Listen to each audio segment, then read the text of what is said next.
You're listening to the IB4E Coaching Podcast.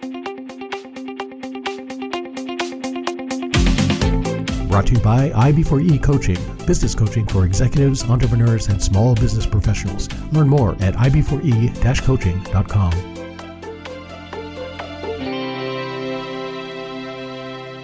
Hey, Coach Harlan here. Welcome back to the podcast. Hope you guys are having an exceptional week.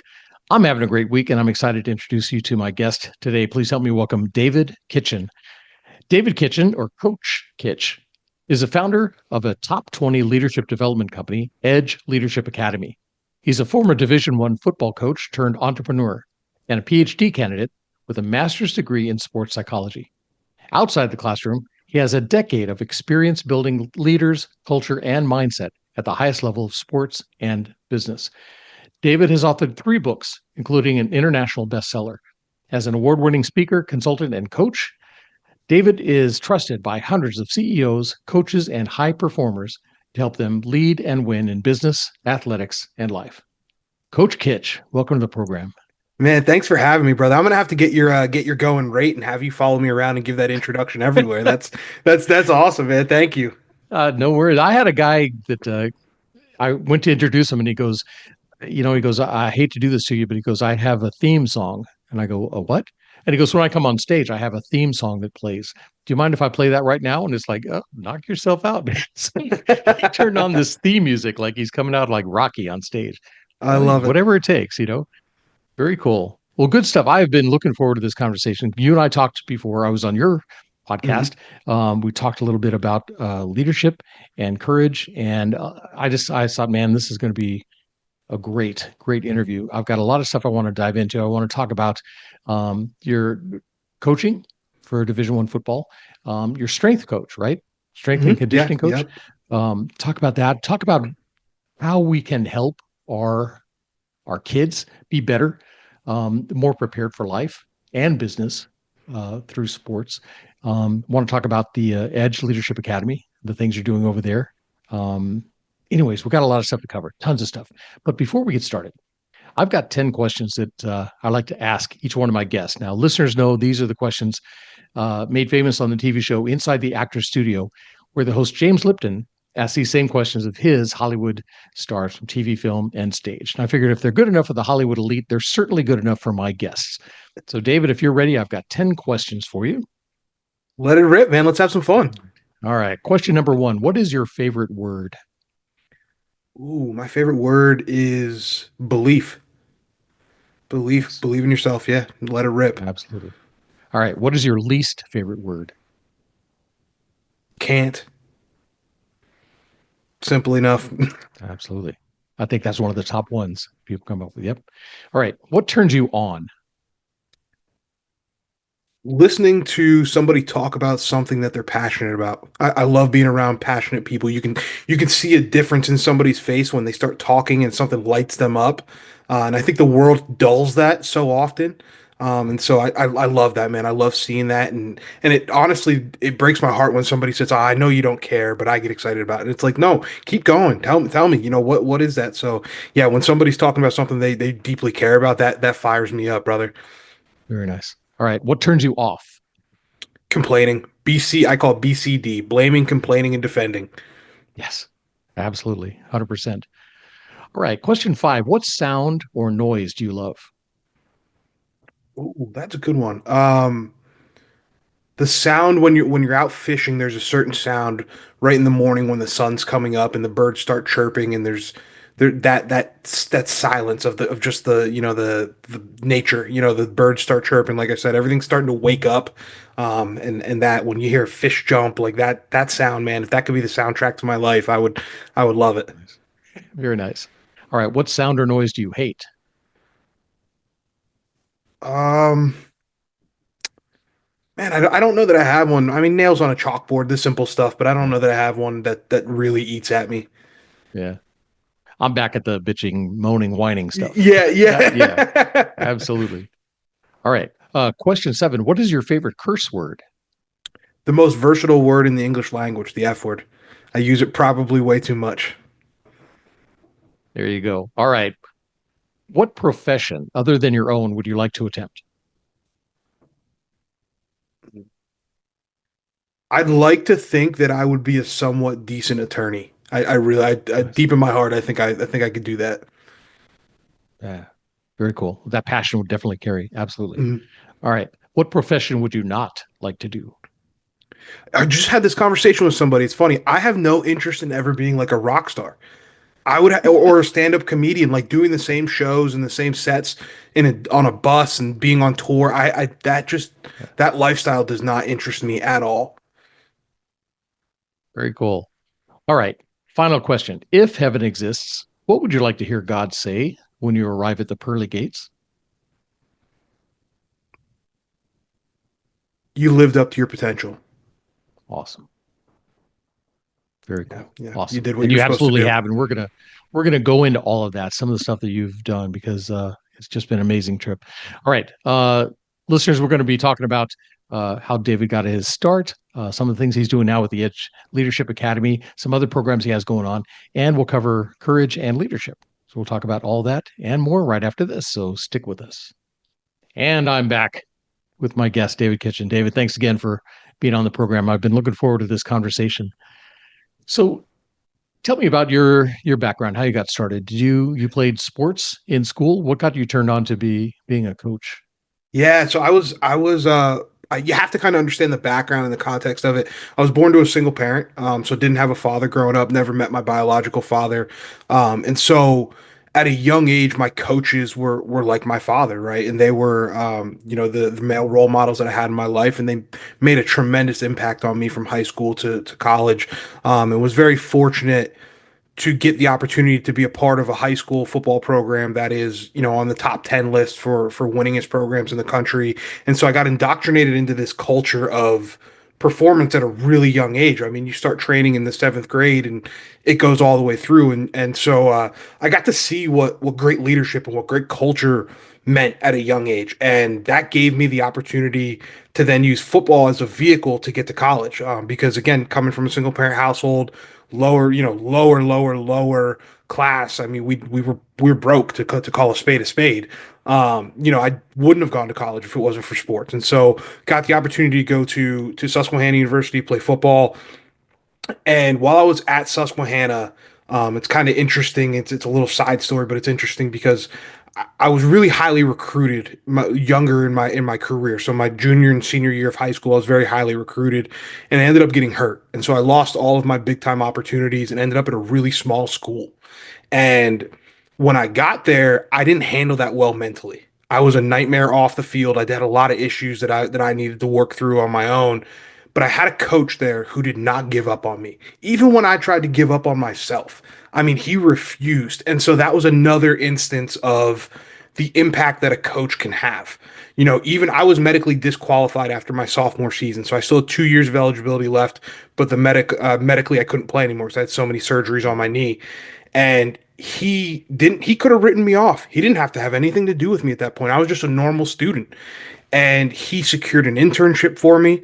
He helped me get into a study abroad program that, quite frankly, they didn't want me because of my extracurricular activities that I was into and some of the things that I was doing on campus. And he just refused to give up on me. And years later, we had the opportunity to have lunch, and I asked him, why didn't you just write me off, man?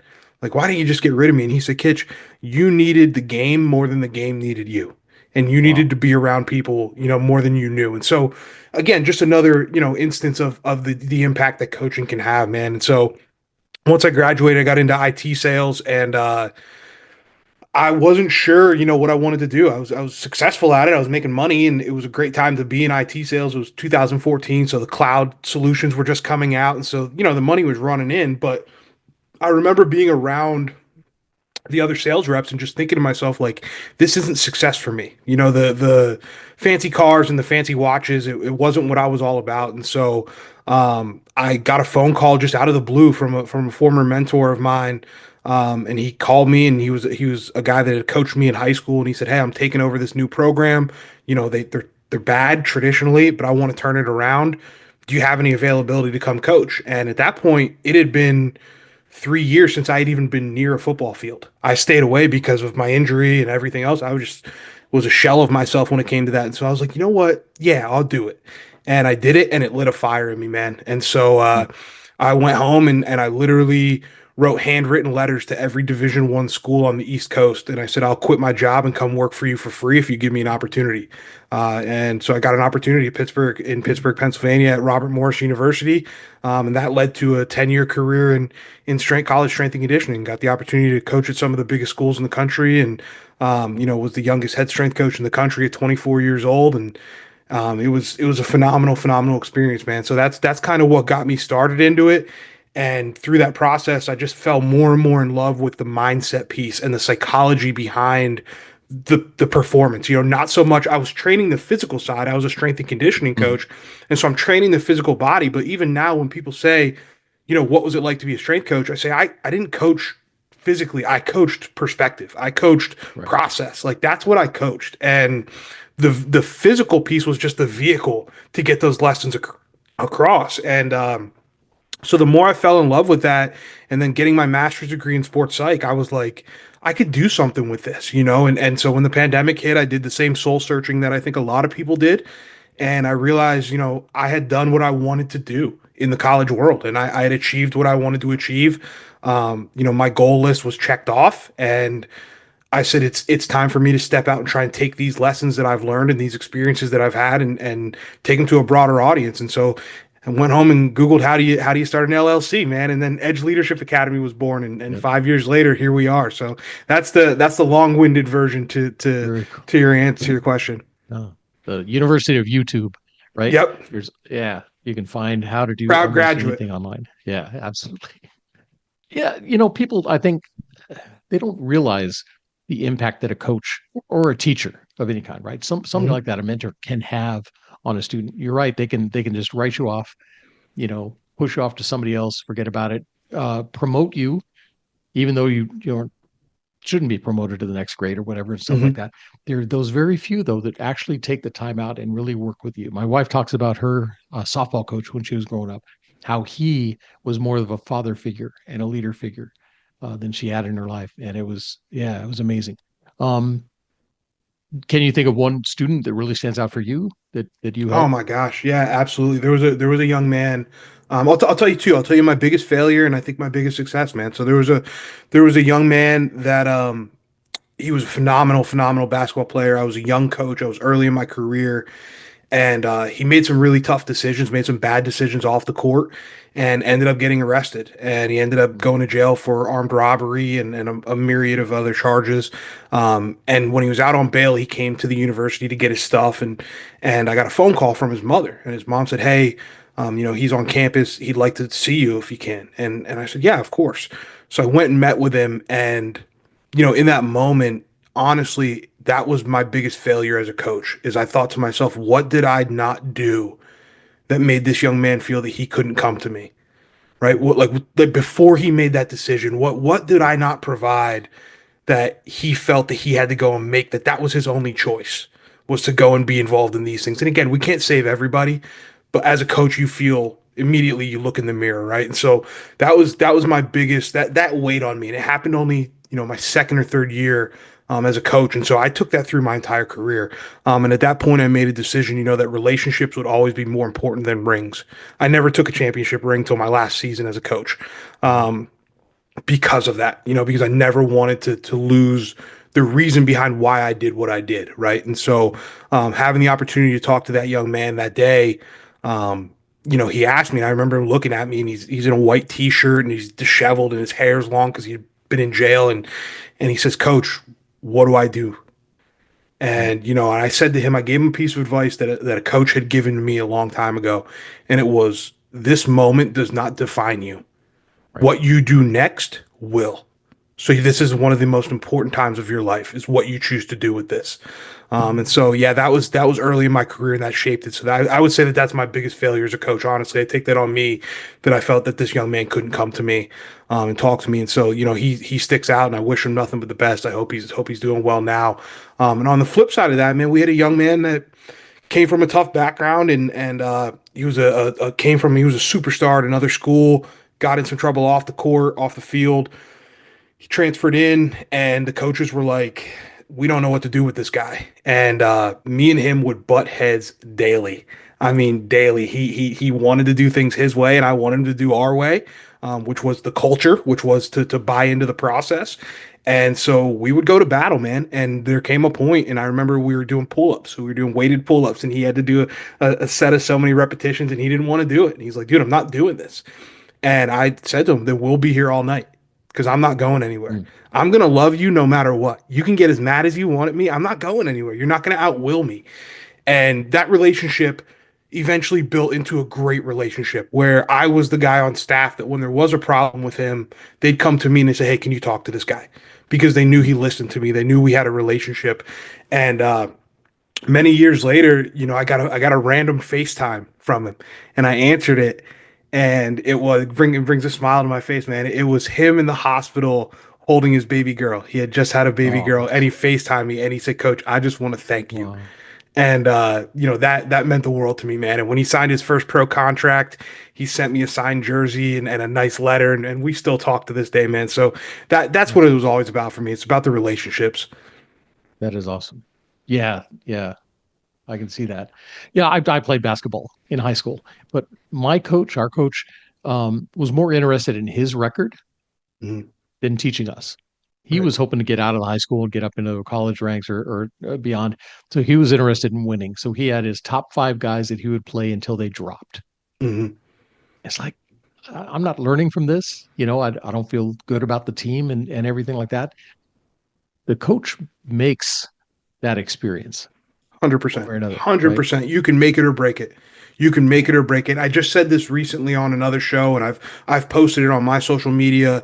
I say all the time, if the only thing your kids remember 20 years from now or is the record or the hard workouts or you yelling at them, then you failed as a coach. If Mm. that's what they take, you failed. It's never about you. It's always about the student athlete. It's always about their experience. And I say that because I was somebody that a coach made such an impactful, mark on my life that it was like I felt that responsibility that I had to pay that forward, and do so. And yeah, it's tough when you get to that level and when you are judged by wins and losses. I mean, let's not sugarcoat it. At the end of the day, especially at the college level where I was, like the high division ones, I mean, you are literally your fate is in the hands of 18 to 22-year-old kids, right? Yeah, But it's changing that perspective of instead of I'm over them, it's no, we're on this journey together. This university existed before we got here, it's going to exist after we leave. right. We are put in care, we are in stewardship of this jersey and of this program. It is our job as a unit, not me as a coach, not you guys as players, us as a unit and as a team and as a family, to leave it better than we found it. And if we do that, then the individual goals will be achieved, the team goals will be achieved, and we'll all be in a better place. Nice. Love that. So, what are some of the biggest lessons you think you learned as a coach that you now brought forward into the Edge Leadership Academy? What are those Yes, lessons? so many things, man. The number one thing is understanding that talent does not equal leadership, right? Mhm. And it's a mistake that they make in athletics, but we make the same mistake in sales and in business, right?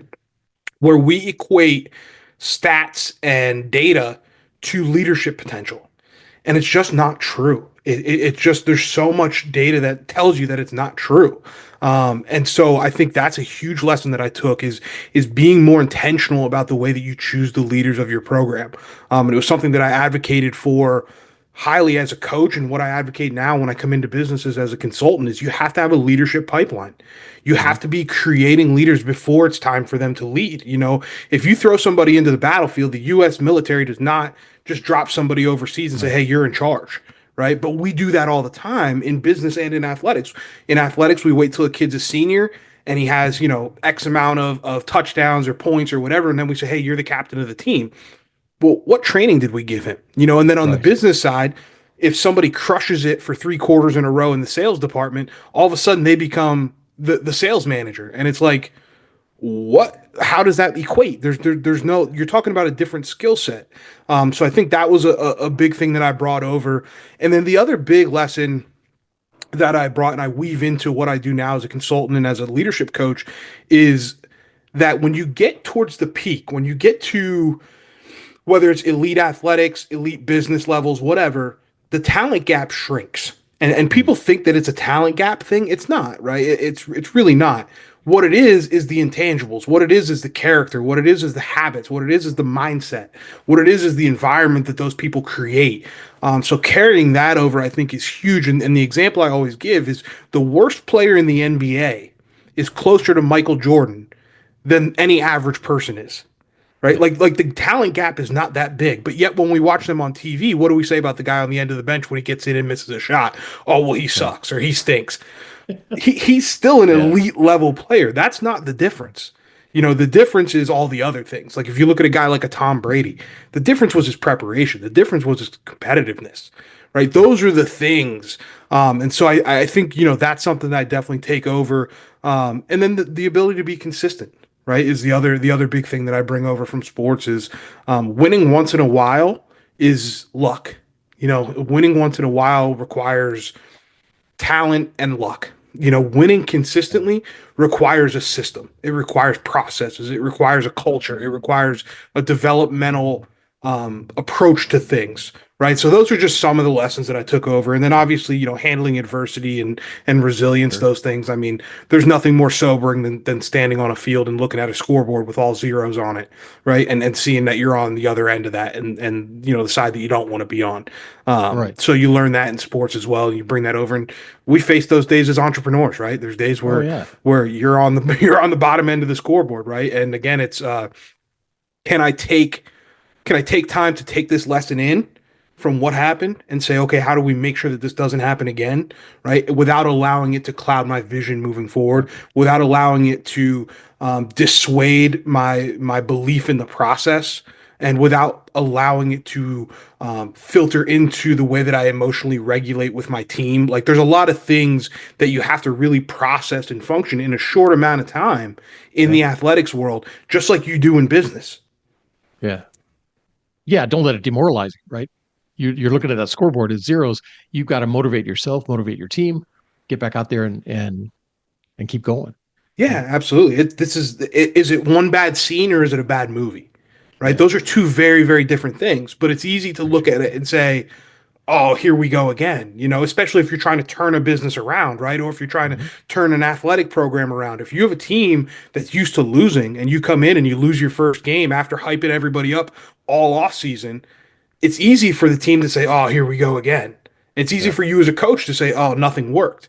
The same is true in business. You hype people up over the holiday break. You have a great offsite. You jack everybody up, right? We come back, we're going to crush it, and then all of a sudden our competitor comes out with a better product, or our competitor comes out with the exact product that we were planning to release. How can you look at that and say, "Okay, I'm still going to stay committed to the principles that we laid in place," right? Because it was never about the product. It was about the people. It was about the Yeah. culture. It was about the vision of this business. How do we stay committed to that despite the current circumstances that might say that we're behind on the scoreboard? Yeah. Absolutely. So, are leaders born or are they built? Are they made? They're What's the built, man. combination? I say built, not born, all the time. And I'm a walking billboard for that. Again, like I said earlier, never met my father. Never really had a true role model to teach me how to lead. I mean, my mom did her best, and she did a phenomenal job at it. But if I can learn these skills, anybody can.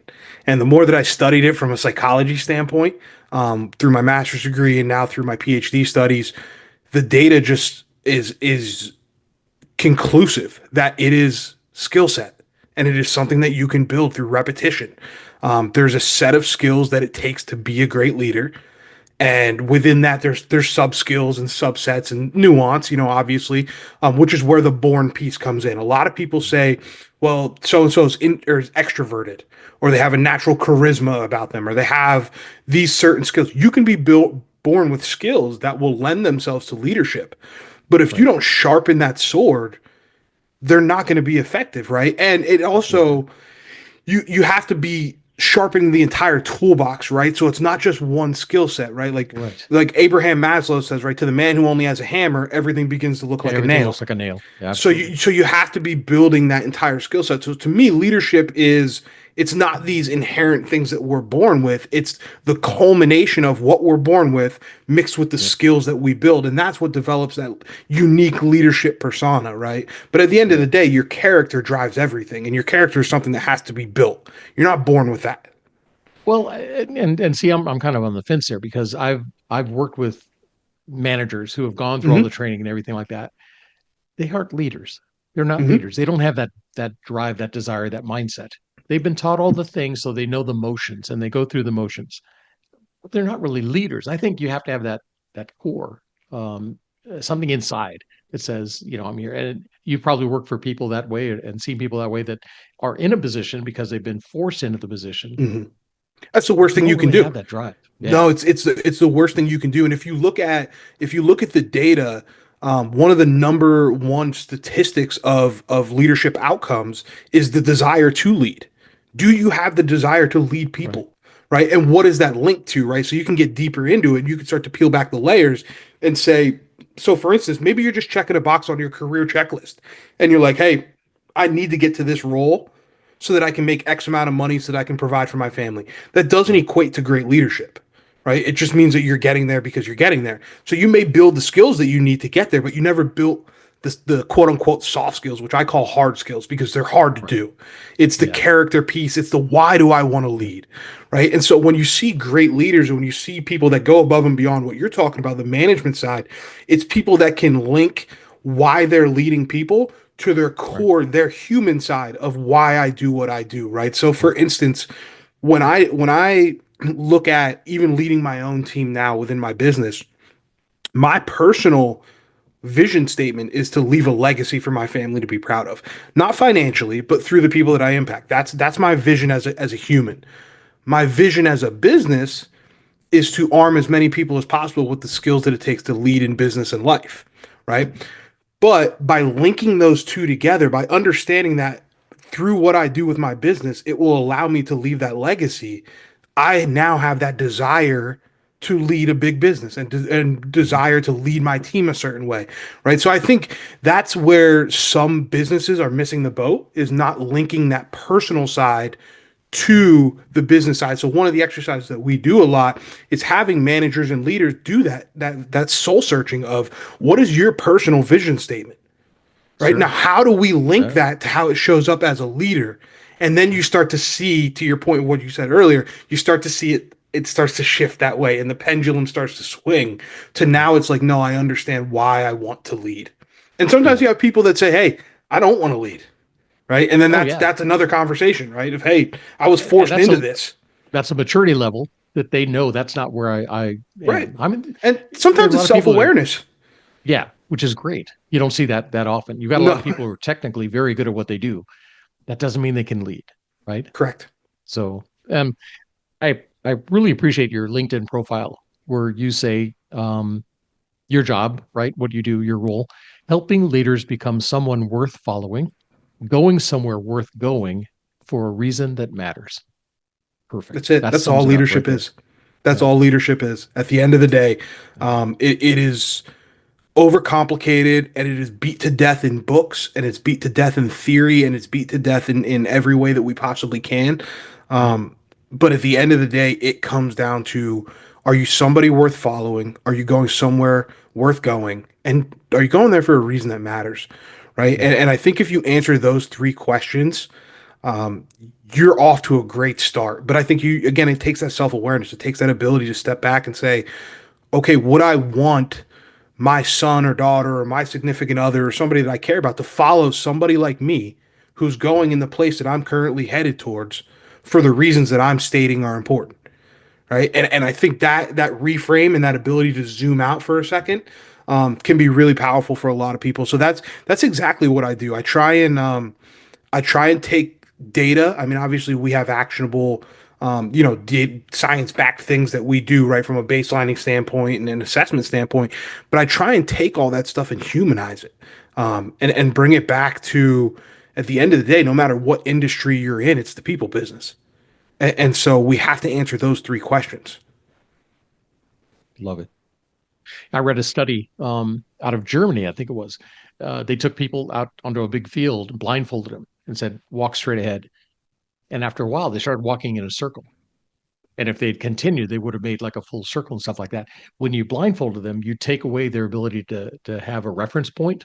Mm-hmm. And so leadership is kind of the same way. If you don't have a goal that you're after, you can't get your people to follow you to that goal, right? Correct. They lose sight 100%. of that goal and they start wandering off all over the place and stuff. So you have to be able to set that vision. A lot of these leaders don't really take time to set where are we going and why are we going there. Mm-hmm.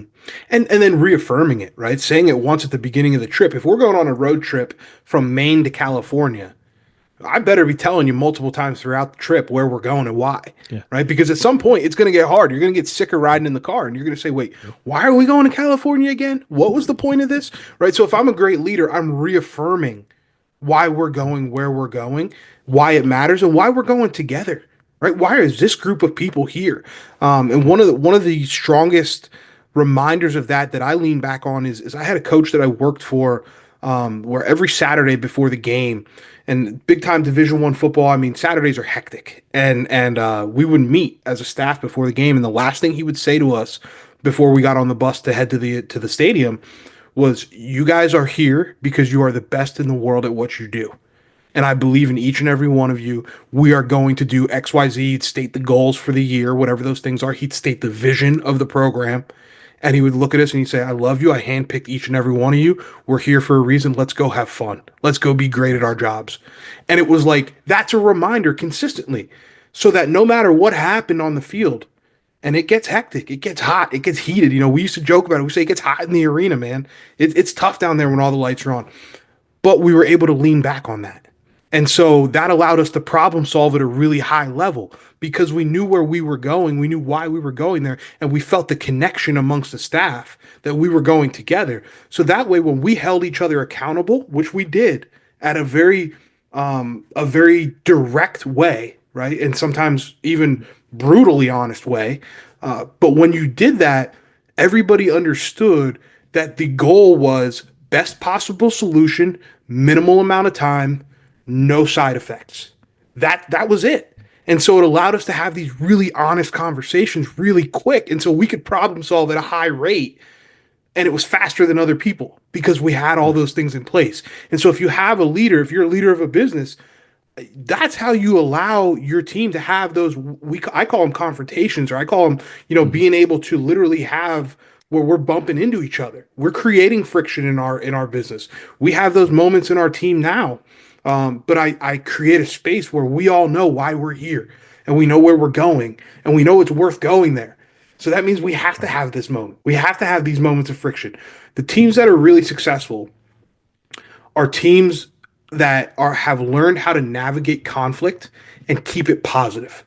And I don't mean positive in a kumbaya way. I just mean positive at the end of this conversation, there will be a positive outcome that will be net positive for the organization, right? And that can look a million different ways. But at the end of this quote unquote conflict or this collision, right, that we're having right now, the outcome will be net positive because we're all sure where we're going, why we're going, and who we're following there. And you're all trying to get to the same place. You're coming from different angles. Same any relationship, marriage. Mm-hmm. You're driving towards the same point, but coming at it from different angles. So yeah, you're going to butt heads a little bit, but understanding, hey, we can work this out because we're both going the same direction. Right. And you brought up marriage, which is interesting because I always quote this and I always talk about this when I'm working with companies. Is there's a study that came out from she's a relationship expert and she studied long-term relationships. And she's been doing it for years. I believe she's out of Boston. I'll have to double check that, but I believe she's out of Boston. And they asked her, what's the number one thing that you would say is a sign that a couple will make it long term? And you know what she said? The ones that can fight well. So it wasn't the ones that don't fight. It wasn't the ones that fight often. It was the ones that can fight well. And so to take that a step further, you start to ask yourself, what does it mean to fight well?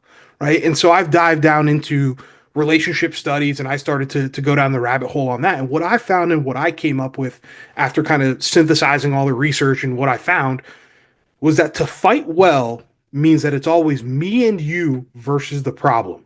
It's never me versus you. That's the distinction, right? And in order to do that, in order to reach a place where you can fight well as a team, as a business, as a couple, as a family, whatever it is, there has to be a removal of ego.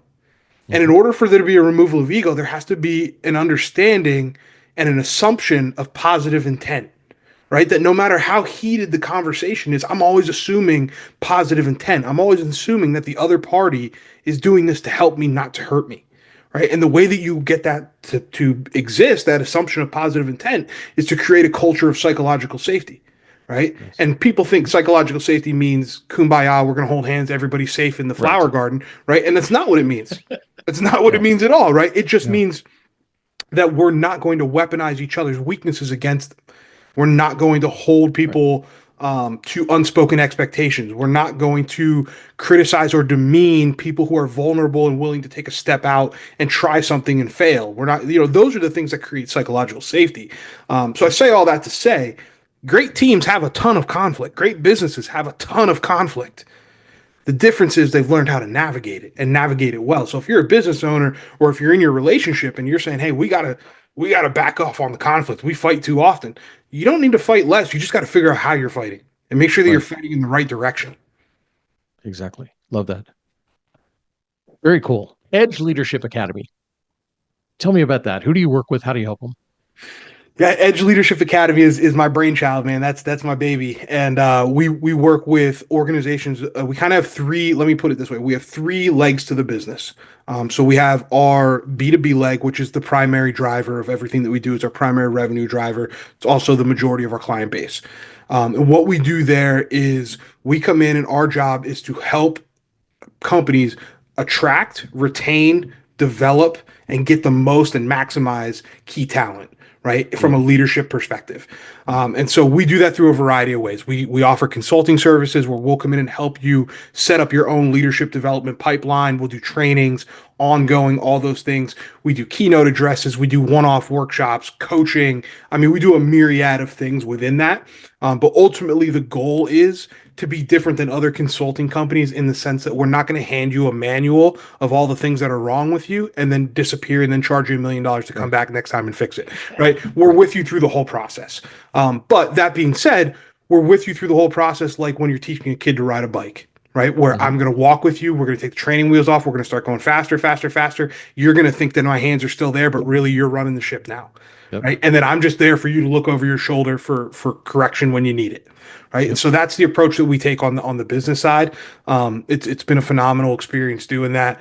So that's pillar number one. Pillar number two is our athletics business, which we are still heavily invested and heavily involved in the college athletic space and going out and doing coach to coaches workshops and doing team culture workshops and team leadership development. And also I've taken a little bit of an interest and it's grown in recent years.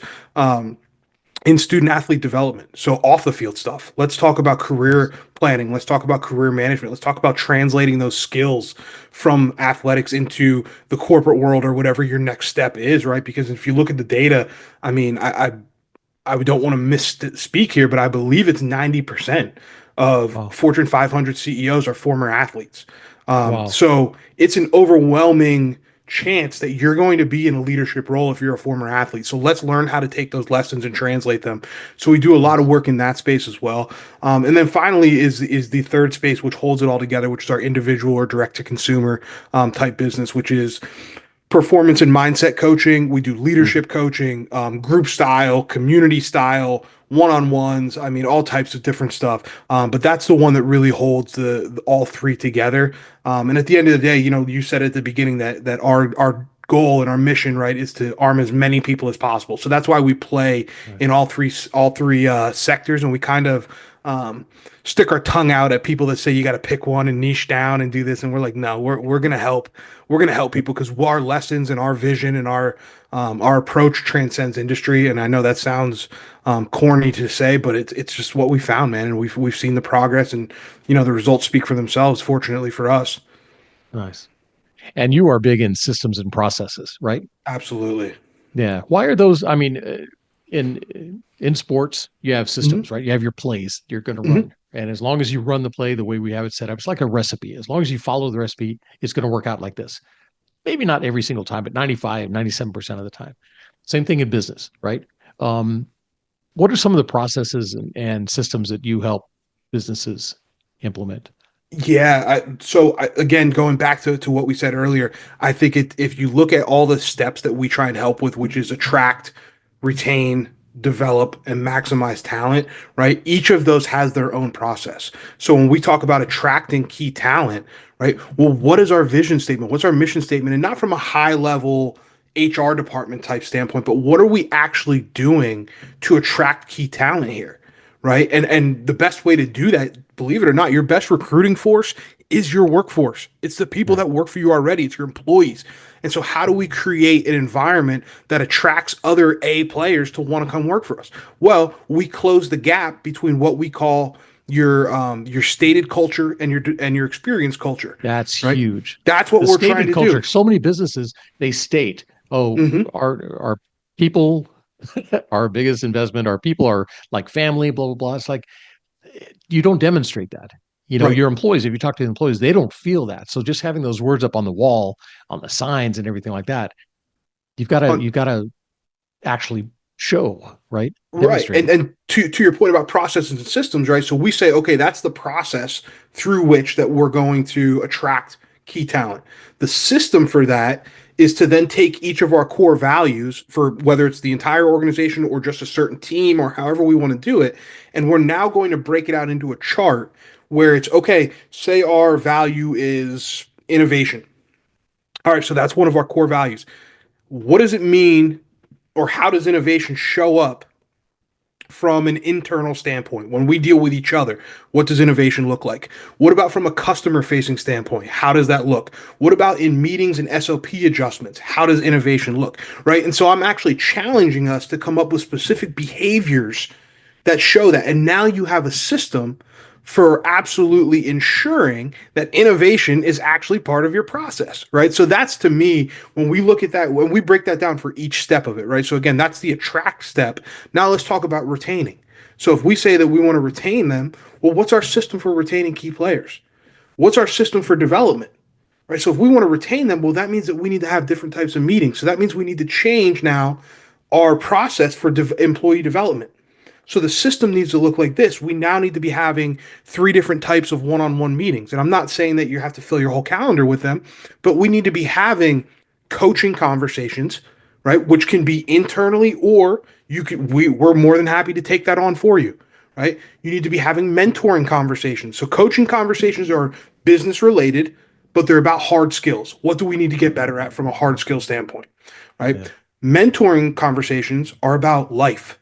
Where do you want to be in 5 years, 10 years? What do you want it to look like? What does success look like to you?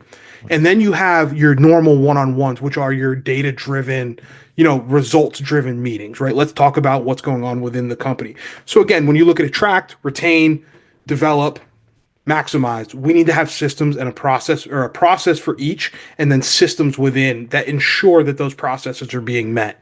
And if you do that, then the results take care of themselves. That's the beautiful thing about this, is that if you focus on the processes and the systems, you don't even have to worry about the results. Because as long as you're not selling a crappy product at the wrong time to the wrong people, I can't help you with Yep. that. You need a business consultant for that. That's not me.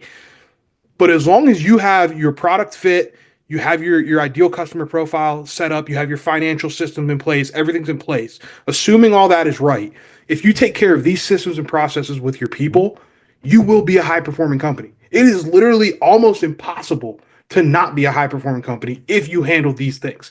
And it's interesting, and people ask me, where did you become so process driven and why is that such a thing for you? And I said, well, the weight room was my home, right? And the weight room is beautiful because you could show up. If I show up tomorrow and lift weights, it doesn't make me strong, right? You have to show up day after day after day, and you have to have a system of progressive overload and specific adaptations and different demands that you're putting on the body, et cetera. So I started to think in processes, from that standpoint when I was in coaching. And then I got to a university and I got the opportunity to watch film. And I always watched film with my coaches because I wanted to understand, more about their philosophies and how they looked at things. Wanted to be a little bit more than dangerous than most strength coaches when it came to the tactical piece of what we were doing. And so I sat down with the basketball coach and I would sit in on all the film sessions. And he had this really interesting approach. He would watch the tape, but before the team watched it, they would go through and they would cut every clip right before the ball went in or missed the basket. So you never Hmm. knew which shots went in and which ones didn't. And so I asked him about that. I said, what's the deal? Don't you want him to see? He said, no, Yeah. I recruited them because I know they can shoot the basketball. I know they Right. can score. I don't need to watch that. I want to watch the process. I want to watch Yeah. the system. I want to watch the spacing. How well do we pass the ball? What is our space management? How well are we doing all these things? And so I thought to myself, I'm like, wow, Nice. that's, Yep. now when I think about it from a business standpoint, I say, you hired these people because you know they're good at their job. We already know that. I Nice. don't need to focus on that. I need to focus on the process. I need to clean Nice. up the process for it, right? Because I hired Joe because I know he can sell. I Yeah. hired I hired Susie because I know that she's a shark when it comes to finances and making sure that we're being smart and strategic with our funds. Like, you hired these people for this role. You know they can do it. Focus on the processes and systems and be the coach and set them up for success. Wow.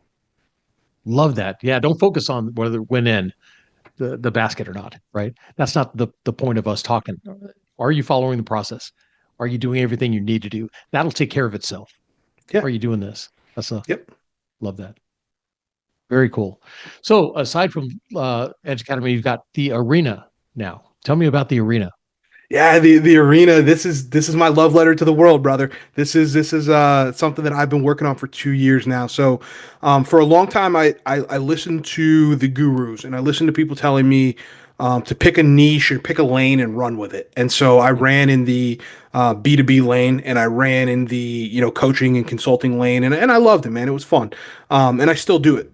But I always had this urge, and I was still doing it on the side where I was doing performance and mindset coaching. And I was doing it for people, but I wasn't advertising it. It was like a if they called me type thing. And then over the last year, we've grown it. And what I'm realizing and what I've realized is that there's so many people out there that want to get better and they truly want to be a better version of themselves from a business standpoint, from a personal development standpoint, from a relationship, father, being a parent, father or mother, all these different areas. And when you make that shift, it can feel very lonely. Like when you start to decide that I'm going to be different than the Joneses and I'm going to attack life with a little bit of urgency and a little bit more intention, it feels very lonely Mhm. because you don't fit in with the people that you used to hang out with because now you have this self-awareness and you're starting to now see what we talked about earlier, right? Those nails on the Right. chalkboard, the blaming, the complaining, the defending, Yeah. people, upset about things that are out of their control. And once you see it, you can't unsee it. And so now you don't fit in those social circles anymore. But you don't have the success to be in those elite level rooms that you want to be in yet. And so we have to give people a landing space that they can walk through that journey on. And so that's what we did. So we created this space called the Arena, which is an online community for people all along the journey, all along the spectrum. We have everything from people who are just starting out. We just had a guy today join that just had his second child, and he's like, I don't want to lose my edge in fitness or in my business because I had a second kid, but I still want to be a great father. Right. And so now we have people sharing resources about that. We have a female in there that's a rock star. She's an NFL strength and conditioning coach, and Mm. she's in there asking questions about leadership and building a business. And so we have all these people that are connected, and we've created this space. And like I said, we call it the arena because to me, Nice. it's the old quote, right? The man in the arena. Mhm. It's not the Right. critic that counts. And when you first start on these journeys of personal development, even when you're deeper into it, there's times where the critics get in your head Mhm. and you're like, man, what am I doing? Right. But if you have a place where you can ask the questions, you can get resources, you can be around other high level leaders, like proximity is power. Right. Because that's the Yep. other thing it provides is a networking event. And so it's been an awesome, awesome thing for us to build. I've had so much fun building it, had so much fun developing it and rolling it out. And it's, like I said, man, it's my love letter to the world. This is my way of saying, hey, like we are your tribe. Come find us because we're here. Nice. And we had a discussion. The majority of our services are high ticket services. Just being transparent, we're a high ticket company for the most part. And I said to my team, I don't want this to be something that somebody has to choose between this and something else that's important in their Mm. life. And so we kind of threw some numbers around. And oddly enough, I had a night off before the launch, and I was with my family, and we were hanging out, and my brother picked a show, and he said, "Hey, have you seen this show?" And he turned it on, and the Netflix thing came up on the screen, and in my head, I was like, "That's it." this is going to be the same price as a Netflix subscription. Like people, if you really want to invest in yourself, be willing to Nice. spend the same amount as a Netflix subscription. So that's what we did. So we priced it there, and dude, Nice. it's been great, man. It's been so fun. So thank you for asking about it, because I'm, as you can Awesome. see, I'm passionate about it. I love doing it. No, that's awesome. How many people do you have signed up now? Do you know? So we just filled our 50th seat. Oh, So wow. we're Very looking, cool. yeah, we'd like to cap it about 250. So we Okay. have room to grow still, but the first 50 were signed up in the last 8 days. So it's been fun. Nice. Very cool. Very cool. Well, look, we're there's so much stuff I want to talk to you about, and we don't have time to do everything. So I'm probably going to ask you to come back on the program. Please, yeah, please do. I want to talk about courage and leadership. Right. Mhm. That's the podcast is about courage, the courage to lead. Yeah. Where do you find the courage to step away from the 9 to 5 job to create your own success? Right. Where do you find the courage to pick yourself up after you've stumbled and fallen, put yourself out there on the stage or in a book or something like that? Where do you find that courage? How about you? Where did you find the courage? I built it as I went. To be completely honest, I built it as I went, right? And it starts with a gut feeling. And I talk about this a lot. It's the voice in the pillow, right? So like when you lay your head down at night, there's that little voice and you hear it. And so much of our life is about stifling that voice because we want to play it safe. We want to say where we're at. We want to, you know what I mean? We don't want to rock the boat. We don't want to take the risk. And to me, it's no, how do I turn the volume up on that voice and turn the volume down on the self doubt, the limiting beliefs, the old narratives that I held on to, the old belief systems that I had. And so it was finding ways um, to turn that volume up, right? And for me personally, the best way for me to do that is massive action. I've always felt that way. I'm a burn the boats kind of guy. Like if I'm gonna do it, everybody in my life jokes about it. They say, Yep. dude, you are an addict in every sense of the word except for substances, because Yep. I don't do moderation in things. Like if I'm gonna do something, I'm gonna do it 150%. And Nice. so that was where I found the courage, was just, no, I'm going to do this. Like when I wanted to start the business, I didn't wait. I didn't say, okay, in 6 months. I didn't say in a year. I just said, I looked at, the guy that was offering me the contract extension, and I said, I'm done. Like right then, right there. No Wow. safety line, no nothing. I'm done. I'm out. Right. And so now I don't have a choice. And so that's my approach to it, is kind of immersion therapy of like, Yeah. just do it, right? Like do it Yep. scared, because the more you do it scared, the better you get at it. You start to handle Sure. hard better. And there's a couple quotes that I always lean back on when it comes to this. The first one is, um, bigger goals equals bigger dragons, right? So the bigger your Okay. goal is for life, the bigger the dragons that you have to slay to get to that goal and to Mhm. become the person that can then achieve that goal, right? So if you want big problems, you got to be ready to, if you want big Sure. goals, you got to be ready to solve big problems, right? And so Sure. bigger dragons. So that's something I repeat to myself often. It's like, hey, this is just a bigger dragon. We got to go, Nice. right? So that's the first one. And then obviously, man, it's just your ability to um, shut out the noise and and Yeah. and understand that, you know, our life is finite. You get one trip on this spinning rock, and every day at the end of the day, you traded 24 hours of an indefinite amount of time. You don't know what the remaining balance is in your time account on this planet. Do you like the trade that you made? And if I can lay down, it's not going to be every day, but if I can lay down 4 or 5 days a week and Hmm. like that trade, Hmm. I have the courage to do anything, right? Because it's Yeah. like, I'm creating a better life for myself. I'm in a better spot, right? And that's how I define success at this point in my life, is Nice. creating a life where I love my Tuesdays. Nice. Yeah. That there's a Peanuts cartoon. Charlie Brown and Snoopy are sitting there, and Charlie Brown says something about you only live once, and Snoopy says, "No, you only die once. You live every day." Exactly. Yeah, that's exactly it, man. That's Love it. exactly it. And try not to get caught in the dirt or the clouds, right? Yeah. Because it's easy to do both. It's easy to get caught up in the day to day, and then all of a sudden 6 months pass, and but it's also easy to do the positive, future fantasizing, right? Where you're Yeah. picturing this future, but you're not actually doing anything towards it. So I think it's Yeah. it's the balance. It's walking the tightrope of both, and so finding a little bit of monk in your life, where you're a little Oh bit like, yeah. okay, what comes is what comes, right? But Yep. also having a little bit of that savage, and that's where the athletic background for me still helps, because I still have that. I still have that, that will to, like, I'm not going to be outworked, and I think a lot of Yeah. it, now that I'm talking it out, kind of to go back to your other question, the courage piece, I think that's where a lot of my courage comes from, is just the realization and the understanding that, like, I fully believe in myself when it comes to work ethic, that I can, I walk in a room and I look around and I know I will outwork you. And so as long as I'm Mm. willing to do the work, I'll figure it out. You're going to be smarter than me. You might have advantages. You might be further along than me, whatever it is. Yep. But you're not going to outwork me. You're not going to get up earlier than me. You're not going to go to bed later than Yep. me. Right. And that's not a sustainable thing forever. But until I can close that gap, that's what I'm going to do. Right. And then Yeah. from there, we'll figure it out. Yeah. And it's the difference between, my niece talked about this, intent and impact. Yes. You could intend to do something great, but unless you actually take action, Mm-hmm. you're not going to have that impact, right? You could intend to be a nice person by saying this or that, but the impact that has on the other person, you've always got to be, you know, conscious of that impact. 100%. 100% agree. And it's, there's the quote that I love, man, which is, life comes down to what you do with shaky hands.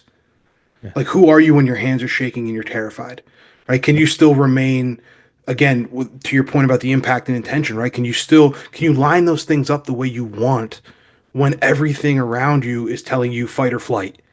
Right? When everything around you is going hard, can you still choose to be kind? Can you still choose to be caring? Can you still choose to be honest? Can you still choose to be driven? Can you still choose to have attention to detail? Like, all of those things, when the world is crumbling around you, that's what makes people successful, is your ability to find that little bit of emotional regulation within the storm, right? It's like the hurricane. Can you be the eye in the middle of the storm? Yeah. Like my wife says, get over your fear. You got to face the monster, right? That's it. That's it. Right in the Face face, man. Run face first towards it. So, some of the different types of courage we talk about, there's, emotional courage. Of course, there's, Hmm. empathetic courage, right? Being able to allow somebody their space, feel that empathy for them. Intellectual courage, the courage for leaders, especially, to say, I don't know, I'm not sure, right?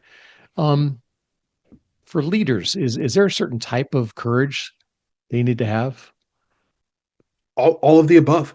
All of the Okay. above. But I think it's understanding that you don't have to eat the elephant all at once, right? So, what type of courage do I have right now? So, for instance, Mm. my background was that I was just a hard worker, right? So, when I first got into coaching, I was not extremely empathetic. I told you about the young man, right? And Yeah. the biggest Yeah. failure that I felt I had. I wasn't empathetic. I was a worker. I was a driver. I was somebody that, I'm going to push this thing through sheer will. And as I grew, then I started to build on those other toolboxes. And then I was like, Mm. okay, it's about relationships. So I got to double down. I got to learn emotional intelligence. And I had it, I just hadn't used it. Right? We're all going to lean on our default settings. It's challenging yourself. So this is another type of courage. Having the courage to try something that's different than what you've done before, and measure the outputs, and then go back and reassess and readjust where need be. And I think that's probably the most important type of courage, is the courage to change your mind, the Yeah. courage to reserve the right to change your mind at all times, and go seek out better information. If you know better, do better. Right. That's it. And I think if you Yep. live by that as a leader, you're in a great spot. But I think all of those types of courage that you mentioned, right? The empathetic courage, the intellectual courage, and obviously the emotional courage, all of those things matter. When you first start out, do what you're good at, but understand what got you crowned is what will get you killed. Right. So what got you to this level is not going to serve you throughout Right. your entire career. I mean, it's funny. See, I had an opportunity to coach at the same school twice at two different Mm. points in my career, and they were 5 years apart. So that meant that the kids that were freshmen when I left the school were now fifth year seniors when I came back. And so they had the opportunity to see me 5 years apart. And all of those kids said, man, you're a lot more calm now. Like, you're a lot Nice. more, and they joked about it, and they said, like, you still have that edge to you, still have that relationship, but now you have the relationship piece where you double down on that as well. And so, for a leader, there's no greater compliment, right? Is that you're growing and you're maturing, and you now have different tools in your toolbox. You don't need a shotgun to hit an anthill, right? Like, and Yeah. so you have to understand, what does this situation call for? Nice. Final two questions. What do you look for in a leader? Character, first and foremost. I can teach you everything else. You Mm. can't outrun bad character. You can't do it. It will show up at some point. So the number one thing that I'm looking for is character. And the way that you can measure that is by looking at somebody's habits, right? Because your time doesn't lie. Yep. Your time is your most valuable resource. So how do you spend it? What do you do? Mm. Right? Do you walk the walk? And so that's the first place I'm looking. From there, I'm looking at their social interactions, right? So how do you treat other people? What do you allow, right? What do you tolerate? And then who do you spend your time with, right? What type of people are you surrounded by? I want to see those things because that tells me a lot about the kind of person that you actually are. And so the number one question I tell people, this is a little bonus for people. If you're not sure what your friend group says about or what your friend group is telling people about you, ask yourself, if somebody said you were a lot like the people in your friend group, is it a compliment or not? Yeah. That's the first place to start. It's the easiest place, There you right? go. So I look at their habits, their social habits, right? I also look at their mindset, right? So are they fixed or growth mindseted? Yep. And then their ability to emotionally regulate. Like those are the things for me. How do they deal with success? How do they deal with adversity? And how do they deal with failure? Those are the keys. So number one thing that I'm looking for in my leaders is character. I can teach you the rest of the stuff. Nice. Very cool. And then if I was to bump into any of your team or any of the guys that you worked with in the past and ask them what type of leader you are, what would they tell me? What kind of leader are you? What you see is what you get. He doesn't lie. That would be the first thing that they say to you. He doesn't lie. And I would hope, and I really do my best to show them, and I think that they would also say that it's not about me. That this business and what we've built, it's not about Kitch. It never has been. It never will be. And he gives everything he can to make sure that we have the opportunities to be successful and shine. So I think that those are the things that they would say to me. The other thing they would definitely say is that I'm ruthlessly competitive. Like I don't sugarcoat that. I don't shy away from it. In a world where participation trophies are running rampant and ruining Yes. things really quickly, I don't shy away from the scoreboard. And so my team will tell you that I will love you to death and I will love you hard, but I will push you harder because I want to win. And I don't want to win for me. I want to win for you. And I just said this to somebody on my team, and he wouldn't have a problem with me sharing it. We had our one-on-one at the end of the meeting. I said, dude, you got to understand, I'm not saying these things because I'm angry at you. I'm not saying these things. I'm saying this because I want to see you change your life. I want to see you live the life that you want to live, right? And so that's what they would say about me. That it's always honesty, but it's always coming from a positive place. Always 100% of the time.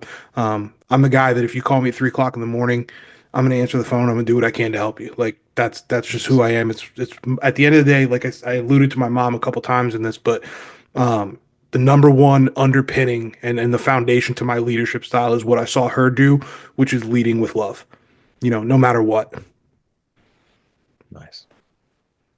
David Kitchen, this has been awesome. And like I said, there's so many things I want to go down roads to explore, and we're going to have you back on the program. But I really would love to, brother. Yeah, I really appreciate it. If people want to get in touch with you and learn more about some of the programs you have and stuff, how can they best do that? What's your website? Yep. So we're edgeleadershipacademy.com. And then I'm on every social media at Coach D Kitch. We keep it simple and a little added bonus for your audience. If they want to get directly to me and skip my team and skip the buffers, I run my own LinkedIn and I run my own Instagram. So those two platforms are me directly. So if you reach out to those, you're not talking to an AI, you're not talking to one of my team members. That is me getting back to you. Very cool. And you still have room in your program, right? We do. Yeah, absolutely. Yeah. If you're interested in the arena, Nice. all those links are on our social page. And again, if you reach out to me and tell me that you heard it on here, I'll throw your free little gift in there as well. Sweet. Very cool. We didn't get a chance to talk about your book, Evolvepreneur. That's available out on Amazon. I will put a link down in the show notes. I'll link all your books in there because I think they're all great. But yeah, David, this has been great. Really appreciate you coming on. Thank you. Thank you so much for having me. And thank you for what you do, man. This is a great platform and a great place for people to come and learn. So thank you for what you do. Absolutely. All right, listeners, hope you guys are taking notes. Definitely check out Edge Leadership Academy. Check out the arena. Check out the books. All the links will be down in the show notes. And share this episode with your family, friends, colleagues. And stick around because there's always more coming. That's it for me, Coach Harlan, saying so long for now.